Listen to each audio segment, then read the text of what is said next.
Welcome to The Notice, a podcast from OTAVA with hosts TJ Howski and Melissa Locke. All right, well, welcome to episode 10, double digits, 10. Yeah, That's did amazing. We did it. That's really, really cool. It is cool. And that means we just have 3 episodes left in this Right? season. And think about it. You're 10 episodes removed from that first moment that you breathed in a paper bag and said, you're going to make me do what? That's only funny because it's true. and you crushed it. You're amazing. It's so much fun doing this with you. So well, I appreciate you lying. That's so good. What's going on with you? Oh, anything good? Yeah, we're just, you and I just sitting around, twiddling our fingers. Yeah. Painting our nails.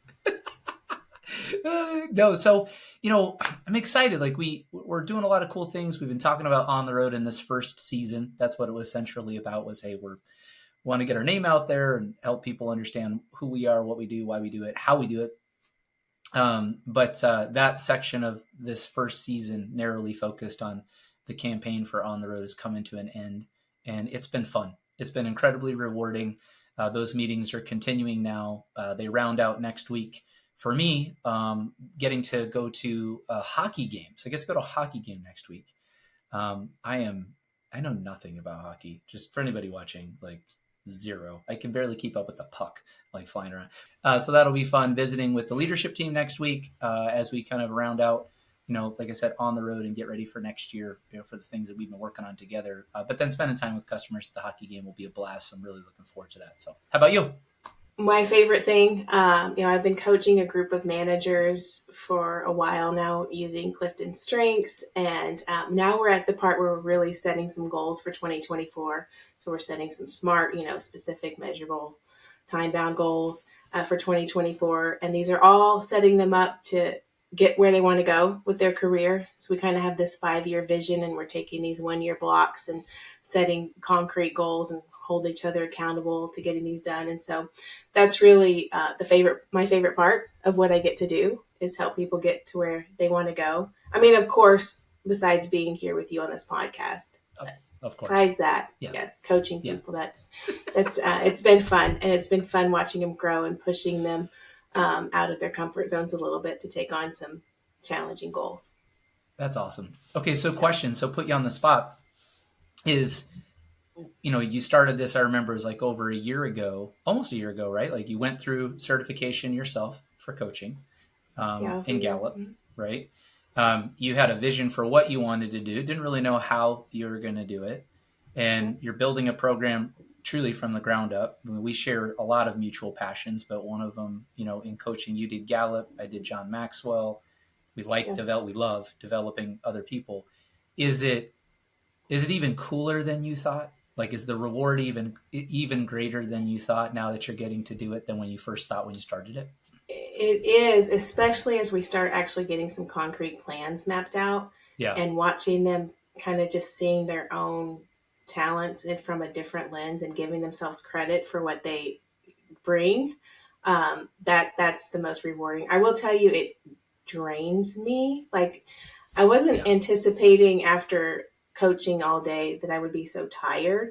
I didn't realize how much, you put into the conversation and into the person that at the end of it, I am physically tired.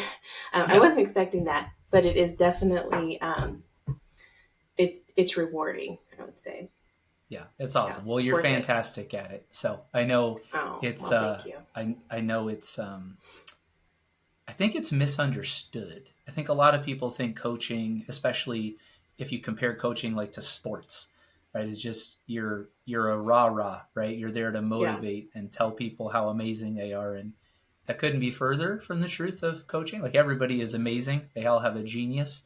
But I think that as you start to really understand that coaching is mentoring and mentoring is modeling and modeling requires your own stretching and growth, I guess I would ask on the other side of that question, do you feel like as a result of coaching you, Mo, as a person, like, have you become more? Do you feel like you've leveled up and it's forced you to level up to become more?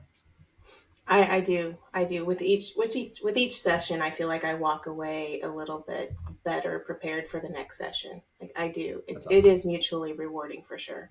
That's Yeah. awesome. Well done. I'm super excited to see how you advance this program in the next year and continue to impact more people as a result. So you're definitely Thank operating in you. your Yeah, genius. it's a That's lot for of sure. fun. So Thank you. bet.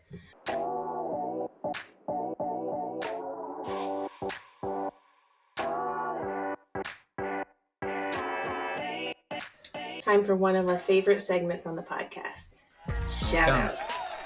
Shout out. So it's been a few weeks since we did these, so Yep. who do you want to give a shout out to? And it's tough. Like, we have such cool people, and every one of them is genuinely, every one of them is amazing, genuinely. And so you could shout them out for, for all the right reasons. It's almost like you want to shout out departments because they all work so hard and uh, they contribute so much value. But we focus on the individual person in these shout outs because we know that hearing your name means something and being recognized means something. It's not a placating shout out, it's a true shout out for that. So Yeah. I'm going to throw a name out that is still new. A lot of people are getting to know this person as a part of our organization, but I've just been, I think it's understated what we saw in the interview to the actual reality is just, it's blowing me away. But Brian Hokelman, so I'll throw a name out there, new vice president over product and business development. It was you that pushed me to say, hey, we both recognize he's amazing and adds tremendous value to the business. And we see the potential in what he could offer in leadership in a role, here at OTAVA. But to just witness it, like, I ready to pop a bag of popcorn half the time and just hang out. Like Brian's amazing. He's offered so much value and leadership and brought so much maturity in his genius, which is product innovation, product management, people leadership. And so it's been real fun to have him. And for those that don't know him, check him out on LinkedIn.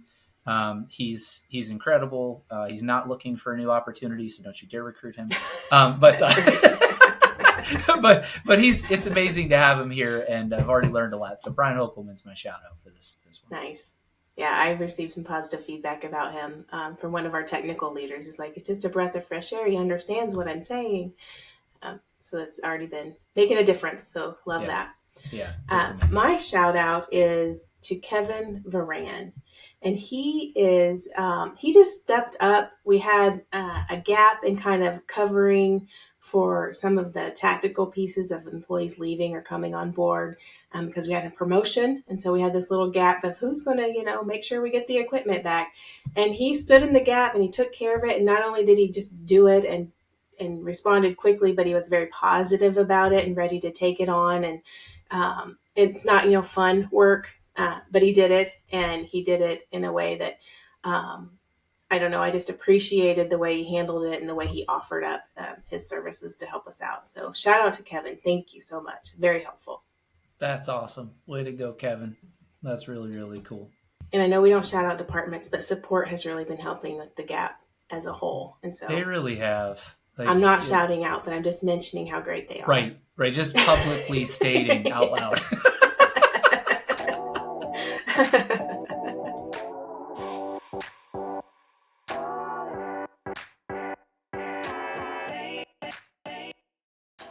So throughout the whole season on the podcast, you've heard us talk about On the Road Again campaign. And we started this, a few months back as really just to get back in front of customers. COVID kind of sent us home and we got comfortable being virtual. And so we started this campaign to push us back out into the real world and meet our customers face to face. Yeah, we got kicked out of the nest, so to speak, right?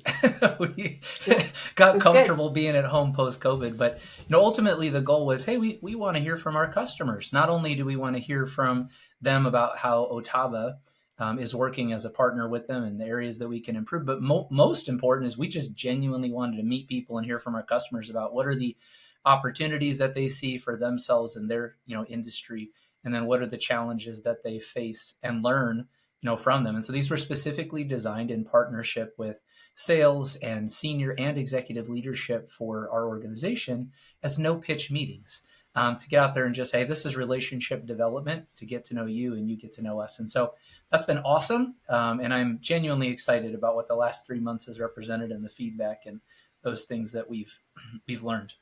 Today we have Ben Taghehchian. He's our director of sales, and he's here with us, and he's been in a lot of these meetings. Well, welcome, Ben. I'm excited that we get to spend time with you. So now, just question: how many people get your name wrong? Everybody, even my wife. I got it wrong. Even my wife. Well, we love you and your spirit, Ben. We're super excited to hear from you and spend time with you. So thanks for hanging out with us. I think she says it incorrectly on purpose, though, just to make me a little angry. That's awesome. Yeah.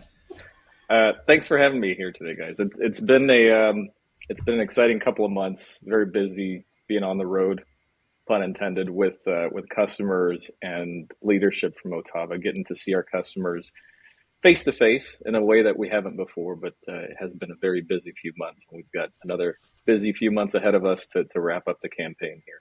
Yeah, I know you've been in all of the ones that I've been a part of, and so I've appreciated having you in the meetings, and you always make it comfortable, and you're always so easygoing. So thank you for that. But so when we kicked this off, we had the meeting and this genius idea. At least we think it's genius, and we came up with this plan and campaign. What did you really expect to get out of it? I expected more customers to push back on the in-person meetings because this post-COVID world we're in, there's a tendency even for customers and their leadership to avoid wanting to go to the office and see vendors and stay in their comfort zone. So it's been nice to see that more of them than I expected, at least, have been open to meeting with us in person, whether it's at their office or grabbing lunch or dinners. And not only telling us about their stories, but also hearing more about where we are in our journey. Huh. Nice. It's good to get folks out. I think for me, getting out the first few times right after COVID, I didn't realize how much I actually needed it and needed that human interaction. Amen. Maybe that's what some of our customers will find out too. Did anything else come up from, like that you weren't expecting? Were there any good surprises that came to these meetings? The thing that surprised me the most, not on a personal level or individually, but across the board, seeing that our customers are facing a lot of the same challenges that we are in our growth and our change over the last couple of years as the industry has changed from a lot of different perspectives. They're seeing that as well, and hearing our customer stories on how they're reinventing their services and their products and how they interact with customers has given me a little bit of a view that maybe I didn't have before.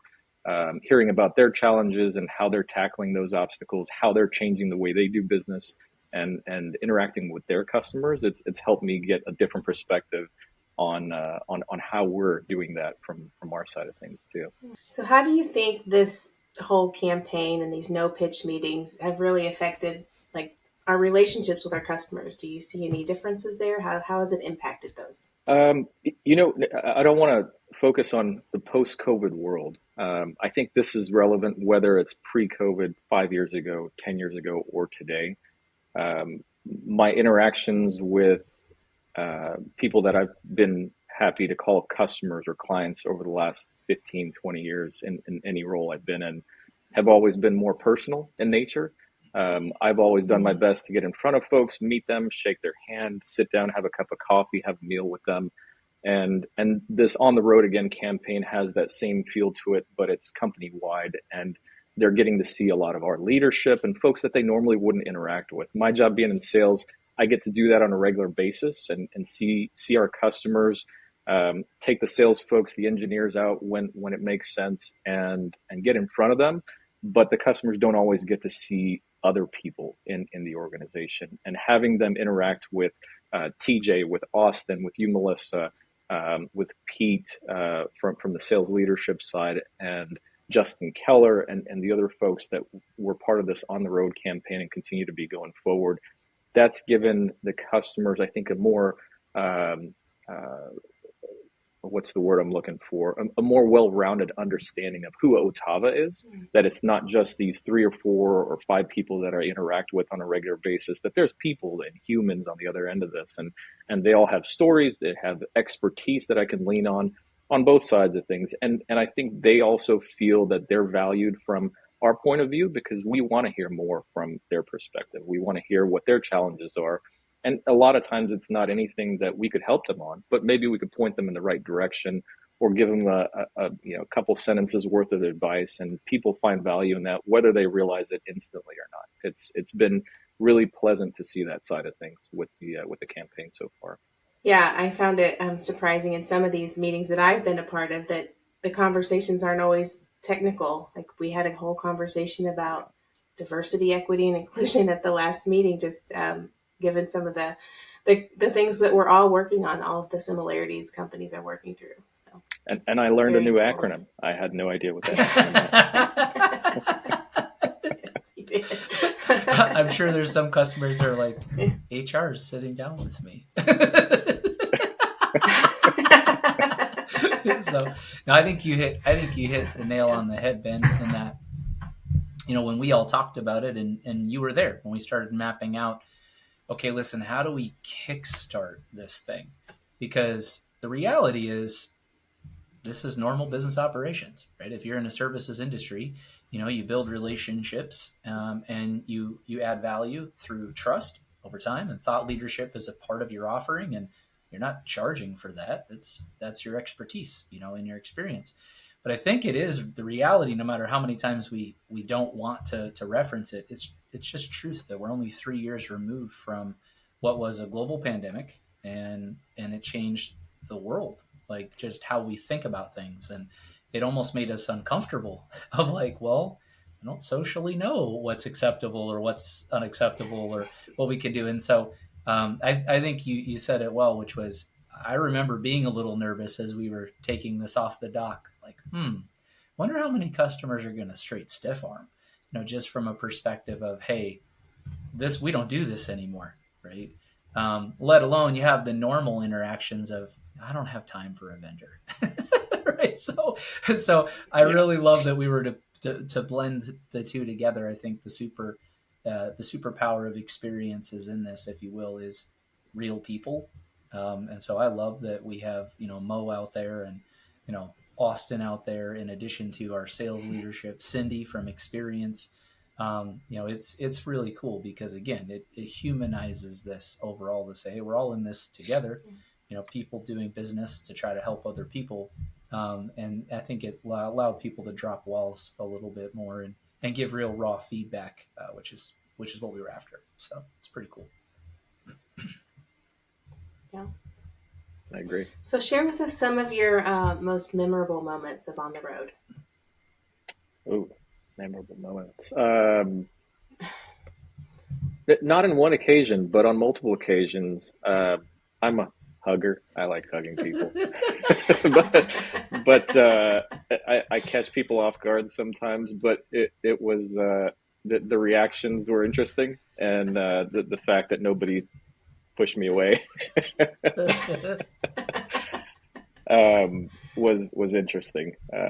When you meet a stranger, somebody in leadership from another company you've been doing business with, and you reach out for a hug instead of a handshake, sometimes you'll get the exact same reaction, and they'll come in for a hug, and sometimes they'll look at you a little funny.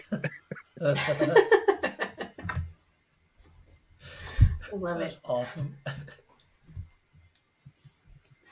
So did the On the Road Again campaign make you reevaluate how you interact with customers, or how you encourage your team to interact with customers, or anything that you coach the team or that you do differently now? Absolutely. That I've been, quote unquote, on the road the entire time. I've been in sales for many years. I enjoy the personal interactions, but for better or worse, during the last few years, everybody's kind of moved away from that. Even on the sales teams, everybody's got comfortable at home with Zoom and Teams calls and video chats. The encouraging part for me has been when our sales executives, our account executives, see what comes out of these meetings and they understand that they're getting a whole lot more interaction that's valuable and conducive of building better relationships with our customers, that they go back home excited after these meetings. They understand the value of being in front of people, having that personal interaction, and bringing a different type of face to the customer where they wouldn't see that normally. It's easy to turn off your camera and get on email and text message and everything when you're at home in front of your laptop. But if you're in front of someone at a conference table or sharing a meal, it's difficult to lose focus on what you're there for, and you pay a whole lot more attention to them. And that's from our side and from the customer side as well. I think that's what we were hoping to get out of this. It's just get back to that connection. Love it. Okay, my last question here is, what was your biggest takeaway from On the Road Again? I think my biggest takeaway so far has been that, not to make it directly about OTAVA, but it is that we're not as challenged as a company in where we are in the market, in our product sets and our services. Hearing about some of the challenges our customers have with other partners, other vendors that they use, I think it was eye-opening for me to hear that we're actually in a really good place. We have a lot of good things that we do and a lot of value that we bring to the relationships, and we don't necessarily give ourselves enough credit for that as a company overall. I think we bring a lot more to the table, and we're a lot more mature in our offerings and services and what we do for our customers than we give ourselves credit for. That's been interesting to see and kind of decipher between the lines with the conversation so far. That's good stuff. I appreciate that feedback, Ben. I think similarly, it's like you and I were talking the other day. Sometimes trying to do the right thing and overreaching, causes greater harm. And I think that in the areas that we've scraped our knees or tripped, is well intended, to try to help a customer, and maybe we take on something that isn't fully mature or developed, whether it's a product, a solution, or the combination of the both in terms of a solution for service. And you're well intentioned, but when you start to really narrow in your focus to say, like, this is what we're great at, or to use Mo's term, like, this is our genius, right? I think that's where you can add immense value. And so for me, what it reinforced, similarly to what you're saying, is that reassurance of we're on the right path. We're doing the right things. We just need to do more of those right things and be okay with sometimes the best yes is a no. Not because we don't want to serve, not because we don't want to help, but it's to say, hey, let's align ourselves with the right strategic partners that we could look at a customer and say, we can solve that by connecting you to the right person and giving our perspective about how they should help you do it, instead of, well, we'll try to do that too, right? Because I tend to find the feedback that we've seen is we're doing something that we're okay at, not something that we're great at. And the more that we narrow in on the things that we're great at, we can have a force multiplying effect in the market of, somebody that you can reach out to in these areas and be, get great service. So I appreciate that feedback. Okay, the easy stuff's over, Ben. Now we get to the real hard stuff. Uh-oh. So buckle up here. We're going to put you on the spot. What we like to do here is one story in 1 minute. And so this can be about anything. It could be even something you saw on the road again. Anything, really. So this is your time to shine and beat the 60-second clock, because some of us on the call aren't very good at it. I got one for you. It's a long, long time ago. I was a network engineer. I forget what contracting company I was working for. A long time ago. I would be between Houston, Austin, and Dallas on a regular basis. I was in Houston for the day, and Houston, if you don't know Texas, it's very close to the eastern border, and the next state over is Louisiana. I got done maybe around midnight or 1 a.m. or so, and I got on the highway real tired, heading back to Austin, and I ended up in Louisiana after about 3 hours of driving and then crossing the border.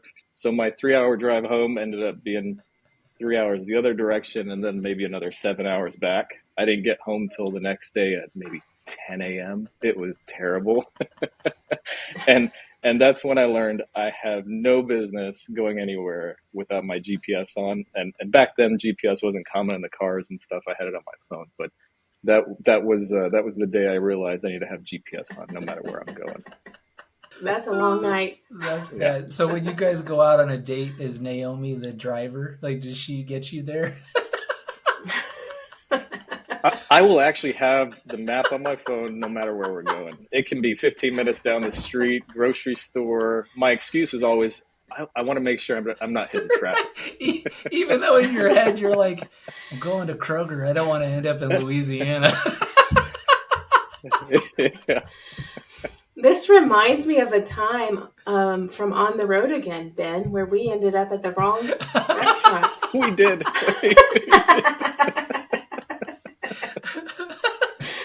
I don't know. Right. I don't know what would be funny, to put Ben in the driver's seat and Doug in shotgun, or Doug Ding in the driver's seat and Ben in shotgun. They're either going to end up in the wrong place slow or the wrong place fast, but they're going to end up in the wrong place. That's awesome. I'm a good driver, I promise. I just don't get places that I'm intending That's awesome. to go. Oh, that's good stuff. Well, thank you, Ben. Thank you for joining us. Really appreciated your insight into how this campaign has been going and how it's impacted the team and the feedback you've received from customers. Thank you. Absolutely. Thanks You're for the best, having Ben. me. We appreciate you and your leadership, and it's awesome to have another bright light. So thanks so much for coming on and hanging out with us. If I turn the lights on, it might get brighter. That's awesome. If we start a logistics arm to the company, we will not be You're not inviting in you, charge. just so you know. We're just going to be upfront about that. Oh, that's good stuff.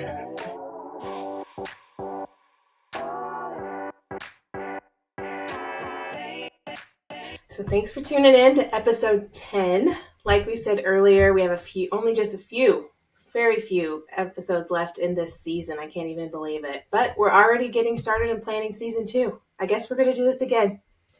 I guess we're going to do it again. Excited to spend another season with you on new topics. It's going to be a lot of fun. So really excited. Click, like, share, announce, text, X. I can't call it tweet anymore, right? But super excited. We hope everybody has a really great week. And then don't forget, Do a decision.